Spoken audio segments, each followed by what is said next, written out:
The first punch cracked the air before I even realized what was happening. My son, Alex, sat frozen in his wheelchair, his Spider-Man sketchbook slipping from his lap as the man in the black polo shirt kicked his chair. Alex's eyes widened. Not in pain, but in that quiet, heart-shattering way he stared at strangers who didn't understand his cerebral palsy. The fake HOA badge on the man's chest glinted in the sunlight. "Obstructing community pathways," he barked, like Alex's wheelchair was a broken lawn gnome. I lunged forward, but a hand gripped my shoulder. "Let me," growled Ryan, my brother's old MMA sparring partner, who'd come over to fix my leaky sink. He hadn't fought in years. Until today. Welcome to my channel. Please subscribe if you want more Karen and HOA stories and give me a comment about your feelings. Started as a normal Thursday. Alex had been drawing on the driveway, his small hands maneuvering crayons with stubborn precision. Ryan was inside, elbow deep under the kitchen sink, cursing at the pipes. The black SUV rolled up silently. No plates, tinted windows, and two men stepped out. They looked official, with walkie-talkies and clipboards, but their eyes lingered too long on my overgrown hedges, my chipped mailbox. "Ma'am, we're here for the inspection," the taller one said, already scribbling on his pad. "Inspection?" I frowned. "You were notified." He flashed a badge too quickly to read. "Unapproved structural modifications. Fines start today." Alex glanced up, confused. "Modifications?" I said. "We repainted the garage door 6 months ago." The man pointed at Alex's chair. "That's today's violation. Non-compliant mobility device." I laughed. It sounded hysterical even to me. "You're joking." He wasn't. The shorter one nudged Alex's wheelchair with his boot. "Sidewalk width regulations. This thing's a hazard." Alex flinched, his crayon snapping against the paper. Ryan's voice cut through the heat. "You done?" He stood on the porch, wiping grease off his hands, looking more like a mechanic than a retired fighter. The men smirked. "Walk away, old man," the tall one said. Ryan stepped closer. "You first." What happened next blurred into screams and sirens. The taller man swung his clipboard at Ryan's head. Alex shrieked as Ryan ducked, grabbed the man's wrist, and twisted until the bone popped. The second man charged, but Ryan swept his legs out mid-stride. He hit the pavement hard, cursing. "You're done," Ryan said, calm as a surgeon, pinning both men down with knees to their backs. Alex stared, his sketchbook forgotten. "Mom," he whispered, "is Coach Ryan a superhero?" Across the street, Mrs. Bennett filmed everything on her iPhone. By sunset, the video had a title, "Fake HOA Cops Pick Wrong House." It hit 100K views before the real police arrived. The video of Ryan flooring those fake HOA thugs went nuclear overnight. By morning, our quiet suburban street looked like a news station parking lot. Reporters shoved microphones in my face. "Mrs. Carter, is it true you're pressing charges?" "Ryan, will you return to MMA fighting?" Alex hid behind the curtains, peeking out at the chaos. "Mom, why are they calling Coach Ryan a vigilante?" I didn't have the heart to explain that America loves a hero until they break the wrong rules.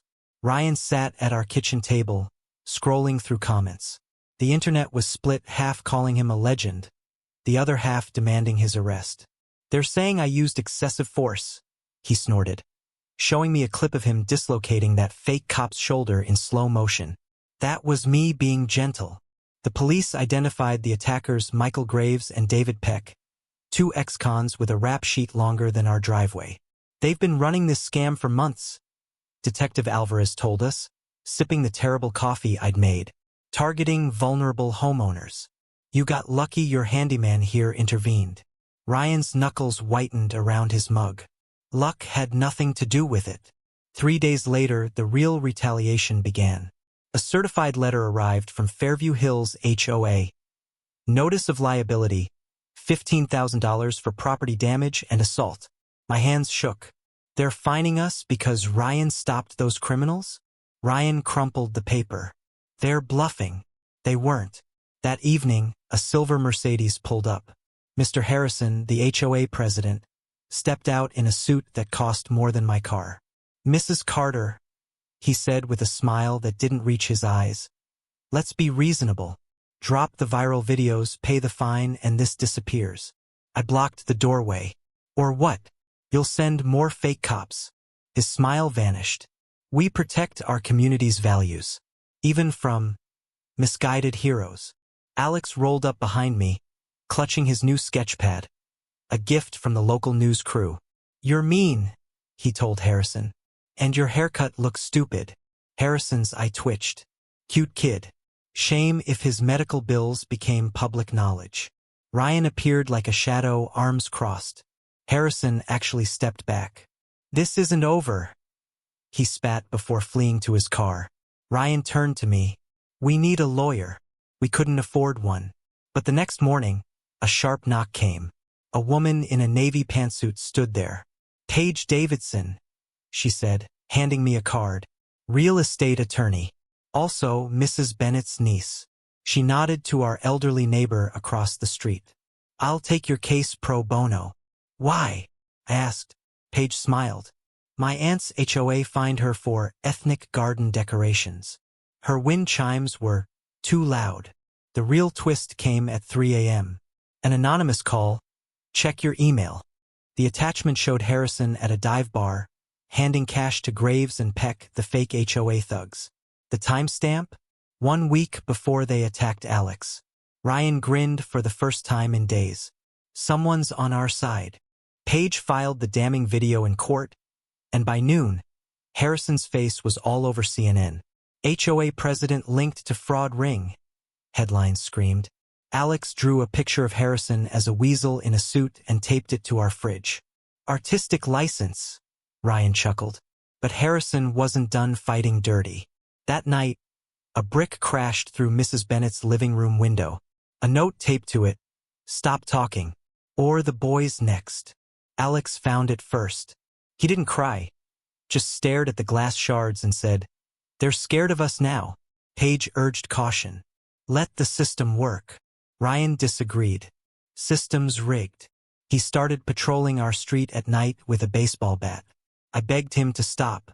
"You'll get arrested." He just shrugged. "Worth it." The showdown came at the emergency HOA meeting. Dozens of furious neighbors showed up waving violation notices. They fined me for pink porch lights, called my daughter's wheelchair a safety hazard. Harrison sat stiffly at the front, sweat soaking his collar. Paige stood, projecting the damning video. "Resign, or we take this to the DA." The crowd roared. Harrison smirked. That video could be fake. Then the projector flickered. New footage played, Harrison laughing as the fake cops bragged about targeting cripples and single moms. The room went dead silent. "I recorded that." Alex's small voice cut through the quiet. He held up his tablet, Spider-Man stickers glowing. "They left their laptop open when they broke our fence.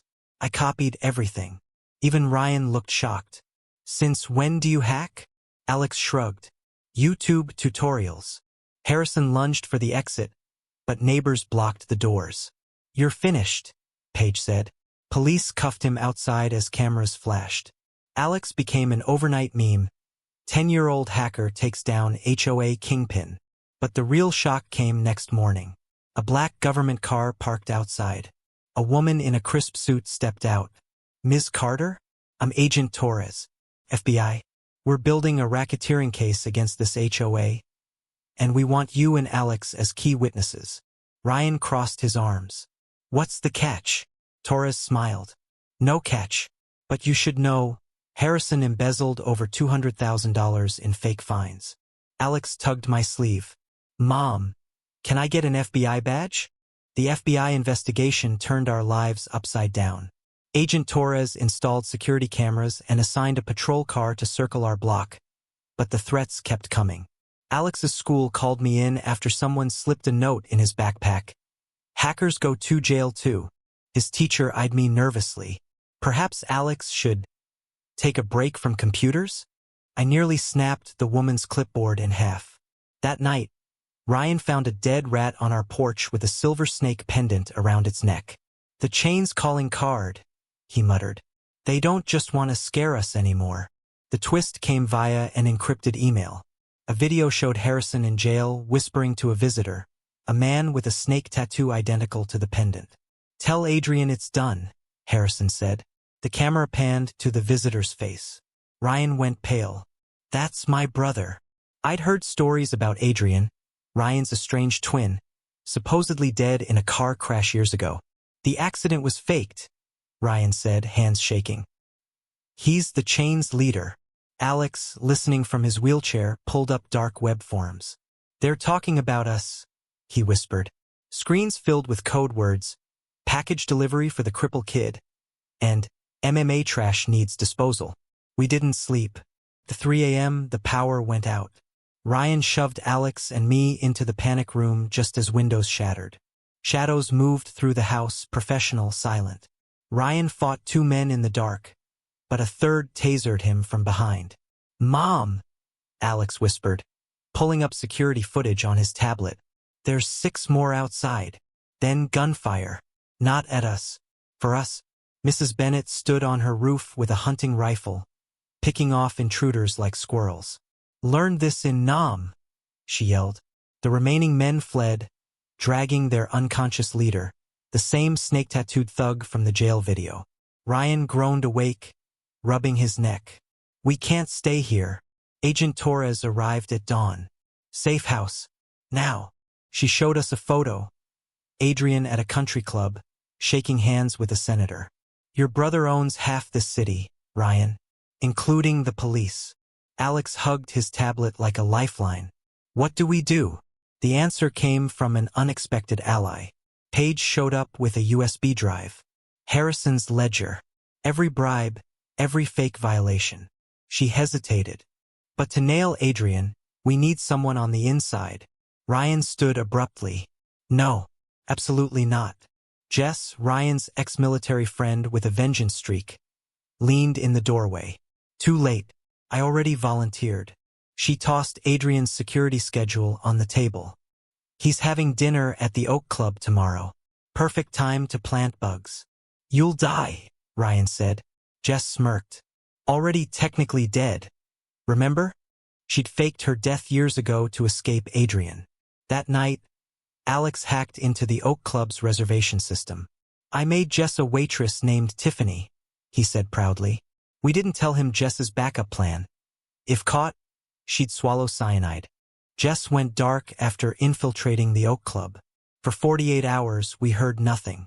Then Alex's tablet pinged. A video file from an anonymous sender. The footage showed Jess, bruised but alive, whispering, Adrian's moving the money tonight. Offshore accounts. Warehouse 42B. The camera panned to a ledger with senators' names and dollar amounts. Then gunshots. The video cut to black. Ryan punched the wall. We're going in. Agent Torres blocked the door. That's a federal evidence site now. We'll handle it. Like you handled Jess? Ryan snapped. Alex tugged my sleeve. Mom, look. He'd pulled up live security feeds. Warehouse 42B was swarming with armed men loading crates. They're running. We broke every law that night. Ryan hotwired a van. Alex hacked traffic lights to clear our path. I carried pepper spray and prayed. The warehouse was a fortress. Motion sensors. Guard dogs. Then an explosion. Not ours. Jess staggered from the smoke, face bloody, clutching the real ledger. Adrian's inside, she gasped. He's. Gunfire cut her off. Ryan shoved us behind crates as bullets shredded the air. Alex whimpered, but his fingers flew over his tablet. I can turn off the lights. Darkness fell. Chaos erupted. Ryan moved like a ghost, disarming men in the blackness. Jess crawled toward us, dragging a detonator. Back exit, rigged. We fled as the second explosion rocked the building. Flames licked the sky. Sirens wailed in the distance. In the van, Jess collapsed. Adrian got away, she coughed. But the ledger's real. Senators, judges, even the police chief. Alex hugged her. You're a superhero. Jess smiled weakly. Nah, kid. Just real damn angry. The next morning, the news exploded. Corruption scandal rocks City Hall. Arrest warrants piled up, but Adrian's photo was conspicuously absent. Then the text came, "You burned my house. Now I'll burn yours." Attached was a photo of our home, with Adrian standing on the porch. The photo of Adrian standing on our porch sent ice through my veins. Ryan immediately called Agent Torres, but the line was dead. "They've got her," he muttered. Jess, still bleeding in the back seat of our stolen van, groaned. "Of course they do. Adrian owns the FBI too. We had no home, no allies, and a dying ex-soldier in our care." Alex pulled up a dark web forum on his tablet. "There's a safe house listed here, abandoned church on 5th and Elm. The chain doesn't know about it." Ryan eyed Jess's worsening wounds. "We need a doctor." "No," Jess coughed. "Every hospital is compromised. Just get me whiskey and a sewing kit." The church was crumbling but dry. Ryan broke in through a stained glass window while Alex disabled the alarm system with frightening ease. Inside, Jess instructed me how to stitch her bullet wound with thread and vodka. "Tighter," she hissed as I pulled the needle through her flesh. Alex turned green but didn't look away. At dawn, the real nightmare began. Alex's tablet buzzed with an emergency alert, our faces on every news channel. "Wanted, armed and dangerous." The charges included murder, terrorism, and hacking government systems. A press conference showed the police chief condemning us. The same police chief whose name was in Adrian's ledger. "They're making us the villains," I whispered. Jess struggled to sit up. "Worse, they're painting Adrian as the victim." She pulled up a news clip, Adrian in a pristine suit, tearfully describing how his deranged brother framed him. Ryan smashed his fist into the church pew. "We need leverage." The answer came from an unlikely source. Mrs. Bennett, our elderly neighbor, appeared at the church door with a duffel bag. "Heard you kids needed supplies," she said, dropping weapons, cash, and burner phones on the altar. "Also this." She handed Alex a tiny USB drive. Alex plugged it in. The screen showed Adrian meeting with a Russian arms dealer. "This is treason," Jess breathed. "Recorded it months ago," Mrs. Bennett said. "Been waiting for the right moment." Ryan hugged her. "You're a national treasure." "Damn right," she said, loading a shotgun. "Now let's end this." We planned our move carefully. Alex would livestream Adrian's crimes to every major network simultaneously. Jess and Ryan would storm his penthouse. I'd stay hidden with Mrs. Bennett as backup. But as we prepped, the church doors exploded inward. SWAT teams flooded the nave. "Hands up!" Behind them stood Adrian, smirking. "Hello, brother." The text burned in my hands. "You think it's over?" The HOA was just the start. Alex stared at it, his small face pale under the glow of his tablet. "They're like hydras," he said, repeating a word he'd learned from Jess. "Cut off one head, 2 grow back." Jess bandaged her bruised knuckles, her eyes sharp. "We need to disappear." But Ryan shook his head. "We run now, they win." The next morning, the mayor's resignation speech played on TV. Alex's face flashed as the boy who exposed corruption. My chest tightened with pride and dread. Then the screen cut to a press conference. A man in a crisp suit stepped up, "Mr. Cole, the new interim mayor. Justice has prevailed," he said, smiling too wide. "But let's not forget, vigilantism is still a crime." The camera zoomed in on his tie pin, a silver snake coiled around a sword. Jess froze. "That symbol. It's them." She pulled up a photo on her phone. A shadowy group called the Chain, their logo matching Cole's pin. "They're everywhere, politicians, cops, judges." The HOA? Small change. Alex's tablet pinged. A hacked email popped up. Cole ordering a hit on Jess. "They know I'm alive," she muttered. "Time to return the favor." But before we could move, the doorbell rang. A deliverman handed me a bouquet. Black roses. The card read, "Congrats on the lawsuit. Let's celebrate tonight. 8 p.m., Town Hall. Signed, Mayor Cole." "It's a trap," Ryan growled. Jess smirked. So we spring it. We arrived at town hall, hidden cameras sewn into Alex's jacket. Cole greeted us warmly, his snake pin glinting. Alex, your bravery inspired the city. He knelt, handing Alex a medal. A token of gratitude. Alex glanced at me, then took it. Thanks, he mumbled. Cole's smile turned icy. Now, let's discuss your future. He led us to a vault-like room. Guards shut the door. You've caused the chain inconvenience, he said, pouring wine. But your son's talents are useful. Join us or... Jess lunged, but the walls moved. Secret panels slid open, revealing armed men. Cole sighed. Pity. I hoped you'd be smarter. Alex's voice cut through the tension. I already hacked your phone. He held up his tablet, playing Cole's voicemail.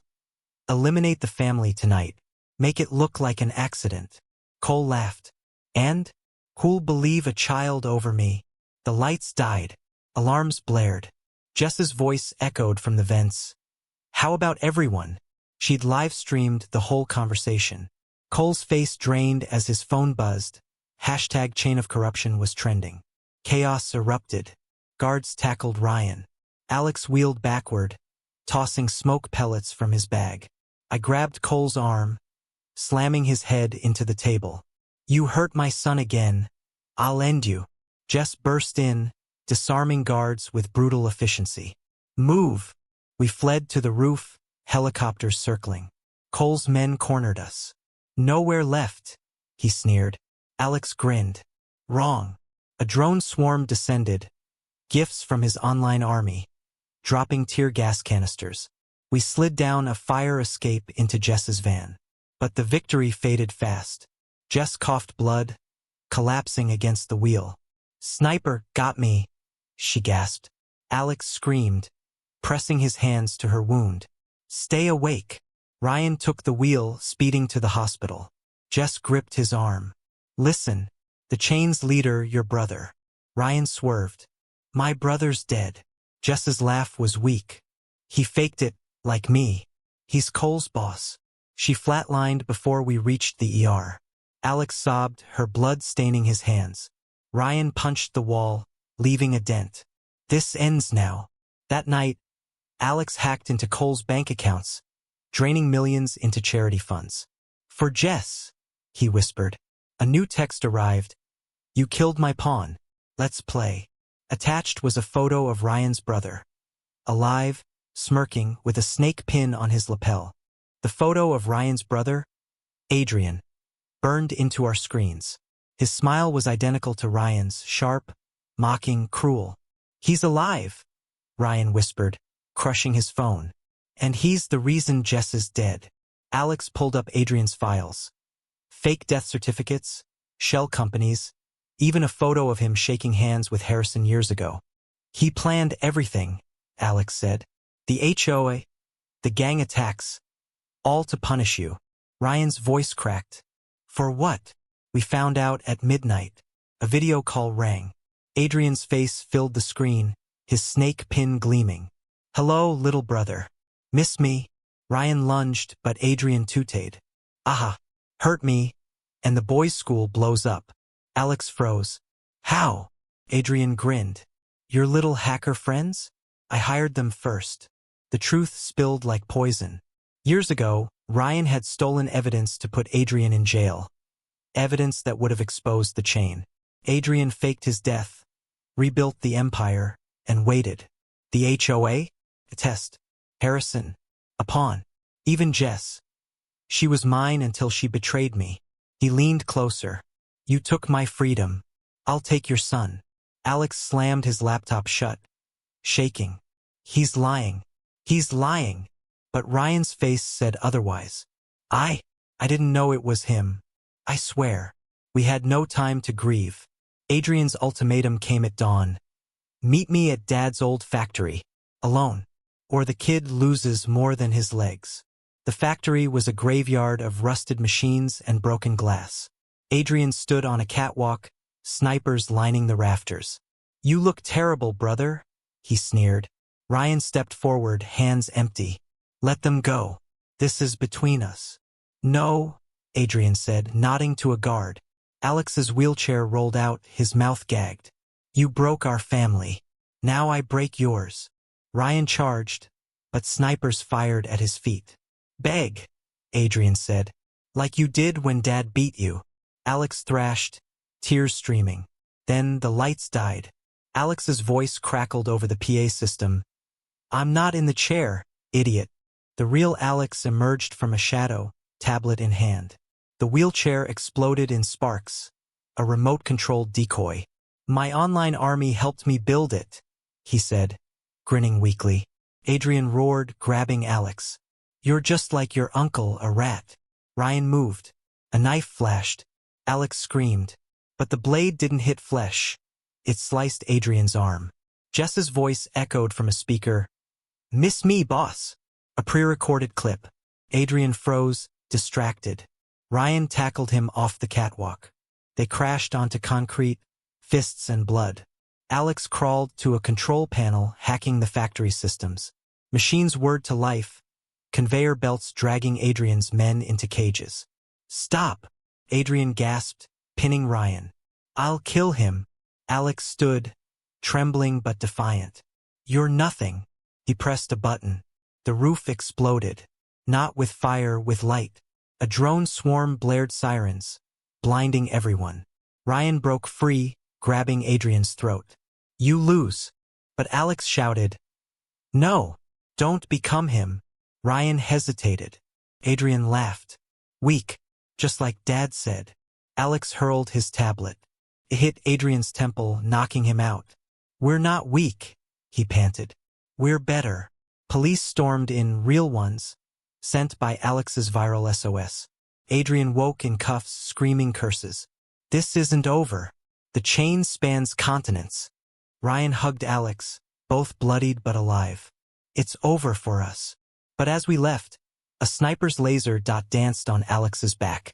The laser dot vanished as suddenly as it appeared. A gunshot echoed, but it wasn't aimed at us. The sniper slumped over the factory roof, a dark figure lowering a rifle. Who? Ryan muttered. The figure removed their hood. Mrs. Bennett, our elderly neighbor, her hands steady. I was a sniper in '71, she said, shrugging. Thought you kids needed help. The police took Adrian, but his threats lingered. The chain will find you. They always do. Alex stared at him. Let them. We'll be ready. We returned home, but peace felt fragile. Alex's nightmares worsened. He'd wake up screaming, convinced snakes slithered under his bed. Ryan barely slept, pacing the halls like a ghost. I found him one night, staring at Jess's old taser. We can't keep fighting, I said. Alex needs to be a kid, not a soldier. The twist came quietly. Alex started a YouTube channel, not for hacking. He taught drawing to kids with disabilities. His first video went viral. How to sketch your own superhero. Comments flooded in. You're my sky shield. You saved me from bullies. Ryan sold the house. We moved to a small town, mountains shielding us from the world. He opened a gym, training kids for free. No violence, he said. Just discipline. But the chain didn't forget. A year later, a package arrived. No return address. Inside was a snake pendant and a note. We're watching. Alex buried the pendant in the yard. Let them watch, he said. I'm not scared anymore. One evening, as sunset painted the sky, Alex wheeled to the porch. He handed Ryan a sketch. A man with Ryan's face, a boy in a wheelchair, and a woman with Jess's scars, all standing under the words, real heroes. It's us, he said. But happier. Ryan's eyes glistened. We are happy, kid. The moral wasn't in grand battles or fallen villains. It was in Alex's art class, Ryan's laughter during training, and the quiet nights where no sirens screamed. Evil still existed, the chain, the HOA, the next Adrian, but we'd learned to live around the darkness, not in it. Years later, Alex won an award for his art. On stage, he said, My superheroes aren't perfect. They're scared, broken. But they try. That's all anyone can do. The threat never fully left. But as Ryan always said, You don't win wars by fighting. You win by surviving. End of story. Moral: true strength isn't in destroying evil, but in refusing to let it destroy you.